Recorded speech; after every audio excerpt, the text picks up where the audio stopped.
I don't recall. No collusion. I don't recall. Investing. No obstruction. Activism. I don't recall. This is the Jeff Santos Show. Not to my recollection. I don't have any recollection. I don't know. I don't know. I don't recall it. I don't recall it. I don't recall it. I don't recall it.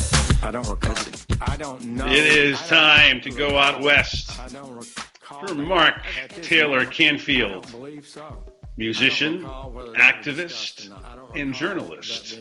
And, of course, contribute to the Jeff Santos Show every other Sunday. It is great to have Mark with us, and he has taken precious time away from spending time with his mom on this Mother's Day. And again, happy Mother's Day to all of you who are listening to the show today. I hope you can take some time after the show, or, take a couple of minutes, but not too much, during the show, as Mark is today. Mark, great to have you back on, and happy Mother's Day to your mom. Hey, sorry, Mom, I'm on the air with Jeff Santos. I'll get to you a little later. How are you doing, Jeff? Good. Well, gotta have your at least you're doing something worthwhile. We've been talking, in the first hour or so about the decline of the Democratic Party, and those are two huge issues. But the third one here that we're going to deal with today of four is also very important, and that is what Amazon is doing and has done the city of Seattle. I know you are, going to be attending a meeting tomorrow night that the Seattle City Council is scheduled to vote on.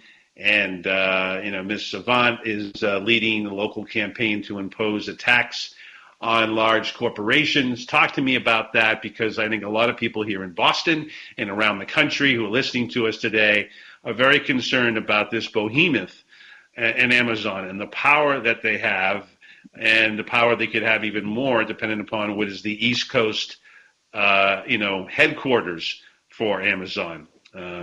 Mark? Well, first of all, I want to thank you and Keith for letting me play some live music last week on your show. That was, or not last week, the week before. That was really fun. And next time we'll do a nice Skype connection with a good mic and make it sound really nice. But if people want to check out my music, if people want to check out what I do as a musician, you can go to YouTube and SoundCloud. But yeah, there's a huge issue here in Seattle, Jeff, and I will be speaking actually tomorrow. Well, actually, because I am a resident of Seattle, as well as a journalist, I will be speaking as a resident of Seattle about what it's like to live in Amazon land, formerly known as Paul Allen Town, now Jeff Bezos land or Amazon land, where, Paul Allen has sold all of this real estate to the Amazon company to build all of these towers. And it's, caused rents to skyrocket. There's the city and the county have declared civil emergencies due to mass homelessness. So it's a huge issue. And also the folks in Vancouver should be watching this, because, Amazon just said that they're going to be moving some operations for headquarters, further operations up to Vancouver, British Columbia, in Canada. So they're international. I mean, this isn't just an American issue. And then you've got these cities all over the country that are vying to see who can give away the store, basically, to get Amazon to move into town. But I'm telling you, if you like skyrocketing rents and housing that you can't afford and a whole displacement of an entire working class population, then welcome Amazon into your city, because that's what happened here. And at the latest homeless count, there are 11,643 residents of Martin Luther King Jr. County, where Seattle is located, that have no permanent shelter. 4,000 people sleeping outdoors in Seattle every night. So Seattle has the third largest homeless population in the United States, behind New York City and Los Angeles. And by the way, Jeff, I am writing about this over Truth Out, so there will probably be a series of articles put up at that website starting tomorrow about this issue. But Amazon is considered one of the richest corporations on the planet, worth $700 billion. So they're among the top 2 or 3, in the world. And this issue in Seattle has caused a real schism. When Kshama Sawant, our Socialist City Council member, Democratic Socialist, came up with this idea, she also spearheaded the $15 an hour minimum wage, which is now spread across the country. But she proposed, this idea of taxing Amazon and other big corporations, not just Amazon. It's any other corporation that has a revenue of more than $20 million a year is being asked to pay an hourly employee tax, just to help compensate the community for the displacement of entire populations and the huge crisis in homelessness. So that money is slated to be used to create affordable housing, which is what Seattle sorely needs. Otherwise, the city is just going to empty. Middle class and poor folks are just not going to be able to live here anymore. It's already like that. So she proposed the tax. At first, everything seemed fine. The task force, the progressive task force on homelessness that was appointed by our last mayor, came up with this recommendation as just part of a package to raise $150 million to create, affordable shelter, affordable housing in Seattle. And at first it seemed, well, that's a reasonable approach. There's obviously a crisis going on. But within a few days after the task force presented their information, suddenly a lot of the big businesses in town started this big public relations campaigning kickback against Kshama Sawant and against this EHT, employee hourly tax. So, of course, What do they start calling her, a communist or a socialist, I guess? Well, she's already, self-professed. She already is a socialist. So that's no big news. But at the same time, it's typical rhetoric that you might hear from more conservative, Republicans, which is, hey, business should be unregulated. This isn't fair. We weren't brought to the table, whatever. But you asked me over a year ago on one of these calls to your program as a guest that you asked me, well, what is Amazon doing to compensate for affordable housing? Are they offering free job programs for the homeless? Are they, offering affordable housing subsidies? What are they doing? And I said nothing. And at the time, I was embarrassed. I have to say that to you, Jeff, that in the city of Seattle, we apparently just don't ask corporations to be socially responsible. It's like, yeah, just come in, read the city, cause the real estate prices to go through the roof and then move on to Vancouver or Boston or somewhere else, right? Well, well, that was a great point that you brought up, and I brought that up to other people here in Seattle. I said, I was talking to Jeff Santos in Boston. He said, what is Amazon doing to compensate? And that seemed like a brand new idea to everyone here. Like, wow, what a concept. Why aren't they?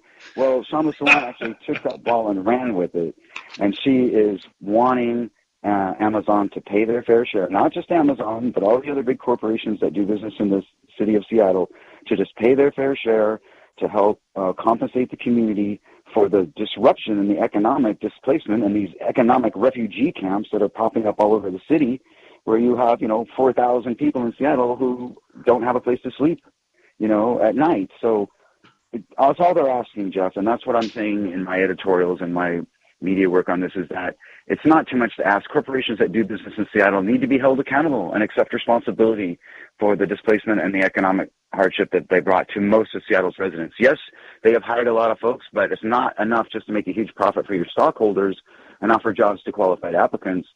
Amazon and these other billion-dollar companies have to prove that they are a good community partner and show that they care about the best interests of the city where they operate. And if levying a tax on some of these large corporations helps balance the scales a little bit, then it's a worthy cause. And people are just really asking for accountability, responsibility, and transparency from these businesses that are operating in our community. And if that's too much to ask, then my comment is, maybe those corporate interests that have transformed our city this way are not acting as good community partners. If Amazon says, no, we're opposed to this tax, which they have, and Andy Jassy, their web services CEO, came out on CNBC a few days ago and said, oh, this is super dangerous. Not just dangerous, Jeff, but super dangerous. And it's not. It's just asking companies to pay their fair share. But unfortunately, Amazon doesn't want to play that game. They are saying no. And so what they did was they stopped operations on several new buildings. 7,000 construction workers are now not getting work today because Amazon decided to halt these projects as their own protest against this proposed tax, which the city council is voting on tomorrow. So that's the situation from Seattle. No doubt. Talking with our good friend Mark Taylor-Canfield here on the Jeff Santos Show. Of course, you can reach out to us, 844-967-2789. You can email me, Jeff at revolutionboston.com. Check us out on Facebook and Twitter at Jeff Santos Show. I'm going to ask you a question as we go to break here, and you can answer it on the other side, Mark. And that is, do the Bernie Sanders supporters came out in massive numbers in the primary in 2016. A, how strong are they in Seattle? And B, will they be, at this meeting tomorrow night at the Seattle City Council chambers?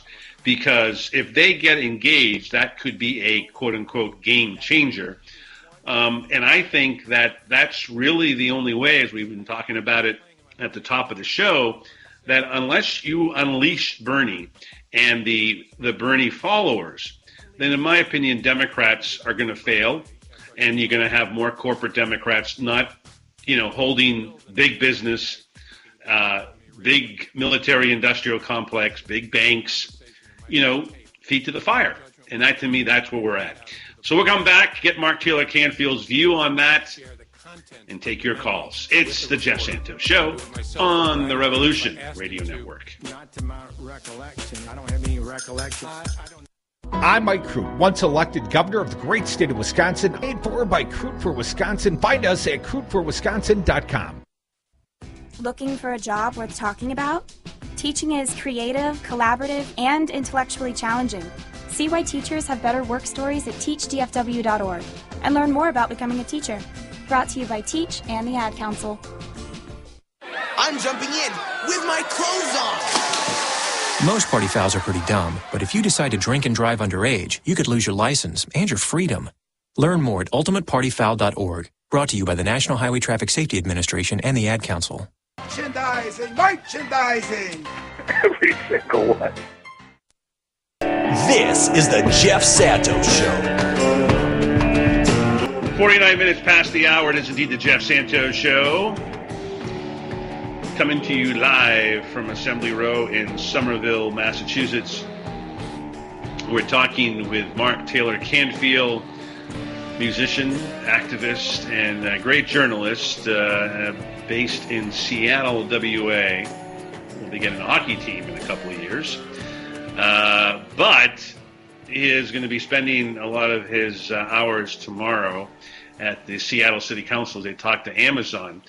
We had the question we had before we went to break was, if you're going to be able to stop this, are the Bernie Sanders, folks, the people who came out for huge numbers, and I mean huge, in 2016 that helped Bernie just in that primary in the state of Washington. Are they going to be, coming out, getting involved in this meeting and putting up some kind of resistance to the Amazon.com world? What do you see there in Seattle? Well, tomorrow the city council chambers are sure to be packed on both sides of the issue, but especially supporters of this new tax proposal because Congress. Ooh, that was a slip. Maybe someday she will run for Congress again. She ran for state legislature at one point and then didn't win that election. But Kshama Sawant is very good at organizing the community to show up at these meetings and put pressure on the rest of the council members and the mayor. And I think, yes, there will be a lot of Bernie-crats there. There will also be a lot of folks who are members of the Socialist Alternative Party. There will be people with another group called the People's Party here, which is kind of an independent progressive group. There's all sorts of people. Progressive Democrats will be there. And that is the coalition that probably makes this kind of a proposal even possible because there's been a lot of entrenchment on this issue in city government in the past. And folks like, our former mayors like Mayor Mike Makin and Greg Nichols were accused of kind of being in bed with the developers. Well, we have another problem. Yes, we've got Bernie-crats and independents and socialists who are going to show up and really push this. And we're in the streets yesterday marching, by the way, and marched all the way to the Amazon headquarters, which is, my world. Believe me, I live in the middle of Amazon land, so I know exactly what all this is about. But the march to the Amazon spheres yesterday was quite boisterous and actually joyful. And, people are not happy with Amazon for trying to block this proposal. But, they wanted to voice their opinion that they think that it's not right and that Amazon is not being a good community partner. Well, we have a problem with our mayor, though, Jeff, because Jenny Durkan, the former U.S. attorney, was elected. You know, we had two women running for mayor in the primary. It was Carrie Moon, local activist, and then Jenny Durkan, former U.S. attorney and friend of the Obama administration, who on some issues has been great and has stood up with Bob Ferguson, our state attorney general, and our governor against Trump's immigration policies. But and she's been really good on the homelessness problem, because that was a major part of the mayoral campaign this last time around. But in this case, she sounds like she's starting to side more with Jeff Bezos and Amazon, because it sounds like she wants to make another deal with Amazon outside of this city council proposal for the taxing issue. And if that's true, then apparently she wants to cut into some of the money that is going to be raised by this tax by cutting the tax a little bit and making kind of what's considered sort of a private deal. The point is, Jeff, is that this is David versus Goliath, and it's being portrayed that way. I mean, there are posters in Seattle showing Jeff Bezos as Godzilla, because he's one of the richest men in the world, up against Kshama Sawant, who's this democratic socialist kind of firebrand in Seattle, who got elected to the city council and has a lot of supporters from. There's at least a dozen unions involved in this proposal, but then some of the construction workers are against it, of course, because they're afraid Amazon's going to leave town and they're going to lose their work. So this issue is also kind of divided. Yeah, that's the fine line between the developers who have a lot of unions, in their back pocket, and the rest of the folks who are looking at, the better interest of of the city. I mean, we talked about this, a few years ago, and we used to have my friend Steve Rosenthal on about the idea of, condos, co-ops, and corporations. And this is what Seattle is becoming, and a lot of cities around the country. And unless somebody steps up and says, look, but the fact is, we can't afford to allow a monopoly in this country just to continue to go at will. That has to stop. Yeah, I mean, there are billions and billions of dollars being made here, right, Jeff? So this is not a small amount of money that's being made by these corporations, and especially Amazon. So when they're asking for, according to Kshama Sawant, who is calling Amazon's latest move to shut down some of these building sites extortion. I mean, she is not ratcheting down the rhetoric, it's ratcheting up. And she, during her speech yesterday at the Amazon Spheres, outside the Spheres, said, isn't it interesting that, Amazon gave to Jenny Durkan's campaign or something like that? I don't know what the total number is, but quite a large sum. And so she's calling that a good deal for Amazon because they bought a mayor. So we have a split not only in the community over the development issue and the Amazon tax. Now we have a split in the city government where we have a mayor who ran as a progressive and is now starting to start to side with the business interests, because, I guess that's where the money is, right? And I kind of knew when she was elected that, she was down there at the Westin Hotel with a lot of people who drive expensive cars, right? While the other candidate was at a brew pub, so that kind of told me something right away where the money was. The Democrats have become the slickness, the urban, coastal, Democrat. It wasn't what Jimmy Carter with his jeans into the White House, and so forth. In fact, if you think about it, the Republicans, through Trump, people like Fred Thompson, of course, the senator from Tennessee, talk about running around in a pickup truck. I mean, this is all the phoniness, but this is how they're portrayed. And, they have taken over sort of the populist, I'm with the little guy. Meanwhile, Democrats, if they do give you the BS, they walk away from it, and they're in bed, just like the Republicans are, with all of these big corporations, and Amazon is right there. And that's a sad thing, because Seattle is such a progressive city. It has led in so many ways, including the minimum wage. And I'm sorry, Mayor Durkan, from the way it sounds, and as good a journalist as you are, it seems to me that she's just another sellout, to the big business. And maybe she feels she can't get reelected unless she plays the game with Bezos. Well, that's why you need a robust and a progressive Democratic Party in a place like Seattle. Your final thoughts, my friend. We have about 30 seconds.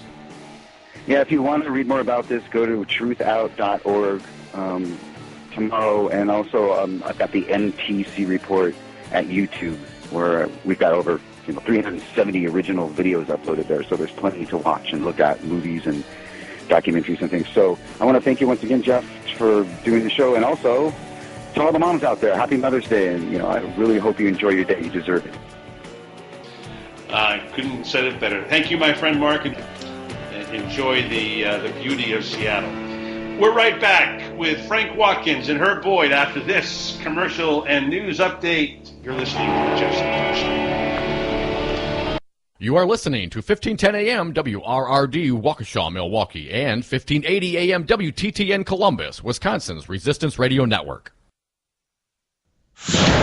The North Korea summit, danger in Hawaii. I'm Ann Cates. Preparations continue for next month's U.S.-North Korea summit. Secretary of State Mike Pompeo tells Chris Wallace of Fox News Sunday that Kim Jong-un has been given a pledge. Are we, in effect, saying to Kim, if you give us what we want, you can stay on in power? We will have to provide security assurances to be sure. This has been the trade-off that has been pending for 25 years. No president has ever put America in a position where the North Korean leadership thought that this was truly possible, that the Americans would actually do this, would lead to the place where America was no longer held at risk by the North Korean regime. More lava vents have opened on Hawaii's Big Island, prompting another round of evacuations. Meteorologist Tom Sater says authorities are concerned that a second volcanic blast could occur. The lava inside the crater is actually feeding the lava underground. So when the fissures open, it's draining the crater of the lava. Why this is so important, and this is concerning, because the more lava that is released in these fissures means the lava lake is dropping. District attorneys from 4 California counties have teamed up to prosecute a former cop alleged to be the so-called Golden State Killer. Correspondent Jim Roop. 72-year-old Joseph D'Angelo is accused of more than 50 rapes across the state and at least 12 murders in 4 counties in the 1970s and 80s. Orange County, Ventura, Santa Barbara, and Sacramento. It's obviously an overwhelming case. Sacramento DA Anne Marie Schubert says it'll take all 4 of them to work out the strategy in trying the case. Meanwhile, D'Angelo is being held without bail and is expected back in court on Monday. Californians are finding a new way to combat homelessness by using a grassroots campaign. Organizers from the cannabis industry are giving marijuana to those living on the streets in San Diego and L.A. This weekend is We are the People for People Corporation. We are a registered 501c3, totally legit. What do? We take your uncapped, dark money, tax-deductible donations, private or corporate, always anonymous, and we turn it into free speech. Educate Wisconsin through advertising, which may or may not be in coordination with the candidate. Isn't that illegal? It should be, but it's not under Wisconsin law, thanks Governor Scott Walker. Politicians in Wisconsin are beholden to the millionaire and billionaire sugar daddy and sugar mamas that finance their campaigns. Time to make them beholden to we the people for People Corporation. Give your tax-deductible donation to the real patriots, the People for People Corporation, p4ppc.org, p4ppc.org. Hey folks, sexy liberal Stephanie Miller here. Most new Wisconsin jobs are in Dane County, it's true. Some of my listeners are relocating to Madison. Many already commute there. When asked where to turn for a trusted real estate team that understands Madison, I say the same thing. Solidarity Realty. They help you through the process and protect your consumer rights. They live their values, building community, promoting sustainability and diversity. Find them today at solidarityrealty.com and tell them Stephanie Miller sent you. Have a drink at Regano's Roman Coin. This neighborhood corner tavern is as classic as the street it occupies. Family owned and operated since 1966, Regano's Roman Coin is located in the former Pabst Tide House on historic Brady Street, serving an array of craft beers with a focus on Wisconsin breweries. Also, weekly drink specials, trivia on Wednesdays, seasonal sporting events, parties hosted for all occasions, and pet friendly. Open 11 a.m. Tuesday through Friday, 10 a.m. Saturday and Sunday, closed on Monday. Regano's Roman Coin, Milwaukee's pet friendly, cash only order and classic corner tavern. Scott Walker went on something of a Twitter storm, very Trumpian. What do you think this foretells for Scott Walker's future as the governor of the state of Wisconsin? Wisconsinites have woken up. He talked about we need an optimistic message. How can you make people feel optimistic when you take away their health care? How can you make people optimistic when you take away the right to bargain? How can you make people feel optimistic when you're gerrymandering the heck out of districts? Radio for the 99%.